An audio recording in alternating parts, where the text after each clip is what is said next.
محکمہ خوراک حکومت آزاد کشمیر کے ایک میگا اسکینڈل کے ساتھ اسلام آباد سے میں ہوں سید خالد گرددی اور آپ دیکھ رہے ہیں اسٹریٹ ویوز۔ حکومت آزاد کشمیر نے کسی قانونی جواز کے بغیر ٹرانسپورٹیشن خدمات پر سیلز ٹیکس کی مد میں ٹھیکیداروں کو لگ بھگ 88 کروڑ روپے معاف کر دیے ہیں۔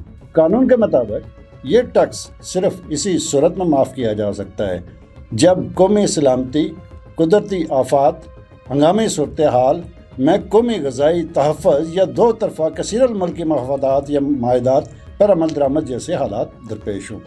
تاہم آزاد کشمیر میں ایسا کوئی معاملہ درپیش نہیں ہے۔ اس کے باوجود یہ ٹیکس معاف کیا گیا جس کا کوئی قانونی جواز نہیں ہے۔ آخر یہ کیا کہانی ہے، آئیں سمجھتے ہیں۔ صحافی ذوالفقار بٹو کہتے ہیں کہ یہ ٹیکس ایک ایسے وقت پر معاف کیا گیا جب اس معاملے سے متعلق ایک مقدمہ عدالت میں زیر سماعت ہے۔ ایک سرکاری آفیسر نے نام نہ ظاہر کرنے کی شرط پر بتایا کہ حکومت کو عدالت کے فیصلے کا انتظار کرنا چاہیے تھا۔ دلچسپ امر یہ ہے کہ ٹیکس معافی کا نوٹیفیکیشن محکمہ ان لینڈ ریونیو کے بجائے محکمہ خوراک کی جانب سے جاری کیا گیا۔ محکمہ خوراک کے مطابق آزاد کشمیر کی ایک سرکاری دستاویز جو کہہ رہی ہے کہ 2019 سے 2023 کے دوران گندم اور آٹے کی ترسیل کے لیے حاصل کی گئی ٹرانسپورٹیشن خدمات پر سیل ٹیکس کی مد میں ٹھیکیداروں کا ذمہ 87 کروڑ 73 لاکھ 8,000 روپے سے زائد جو رقم ہے وہ واجب الادا ہے۔ سال 2019 میں آزاد کشمیر کی قانون ساز اسمبلی نے فائنانس ایکٹ 2019 کے تحت ٹرانسپورٹیشن سروسز پر 16% ٹیکس نافذ کیا جو 2022 تک برقرار رہا۔ بعد ازاں فائنانس ایکٹ 2022 کے تحت اس شرح کو کم کر کے 15% تک کر دیا گیا۔ یہ ٹیکس ان تمام خدمات پر لاگو ہوتا ہے جو سامان کی ترسیل کے لیے حاصل کی جاتی ہیں۔ تاہم محکمہ خوراک نے 4 سال تک نہ تو ٹیکس ٹھیکیداروں سے وصول کیا اور نہ ہی کسی قسم کی کٹوتی کی، حالانکہ جب بھی گندم اور آٹے کی ترسیل کے لیے ٹرانسپورٹیشن خدمات کے اشتراط جاری کیے جاتے ہیں تو ان میں واضح طور پر درج کیا جاتا ہے کہ تمام قابل اطلاق ٹیکسز جو ہے نا وہ اس پر لاگو ہوں گے۔ اس کے باوجود محکمہ خوراک 4 سال تک ٹیکس وصول کرنے میں ناکام رہا۔ محکمہ خوراک کے بعض افسران جو ہے ان کا موقف یہ رہا ہے کہ انہیں ٹرانسپورٹیشن خدمات پر سیل ٹیکس کے نفاذ کا علم ہی نہیں تھا، اس لیے کٹوتی نہیں کی گئی۔ یہ موقف حیران کن ہے کیونکہ یہ ٹیکس باقاعدہ طور پر اسمبلی سے منظور کیا گیا تھا اور اس کی تفصیلات تمام محکموں یعنی اداروں، وزراء کرام، اراکین اسمبلی اور افسران کو فراہم کی گئی تھی۔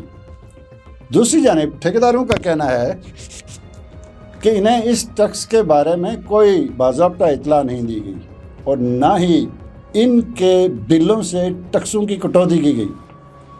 ان کے مطابق یعنی ٹھیکیداروں کے مطابق اب ماضی میں ان سے ٹیکس طلب کرنا غیر منصفانہ کام ہے۔ ماضی میں اس معاملے پر سرکاری سطح پر 3 تجاویز زیر غور رہی ہیں۔ پہلی تجویز یہ تھی کہ محکمہ جو خزانہ ہے وہ اضافی فنڈز فراہم کرے تاکہ یہ ٹیکس سرکاری خزانہ میں جمع کرایا جا سکے۔ دوسری تجویز بقایا جات کی وصولی کی تھی، جبکہ تیسری تجویز کے تحت Azad Kashmir cell tax act 2001 کی دفعہ 2A3 کو سیل ٹیکس کی ایکٹ 1990 کی دفعہ 2A13 کے ساتھ ملا کر پڑھتے ہوئے سیل ٹیکس سے استثناء دیا جا سکتا ہے، بشرطیکہ کہ قومی سلامتی، قدرتی آفات، ہنگامی صورتحال میں قومی غذائی تحفظ یا دو طرفہ اور کثیر الملکی معاہدات پر عمل درآمد جیسے حالات درپیش ہوں۔ تاہم قابل ذکر بات یہ ہے کہ پاکستان تحریک انصاف کی 2 حکومتوں اور بعد ازاں مخلوط حکومت بھی اس ٹیکس کو معاف نہیں کر سکیں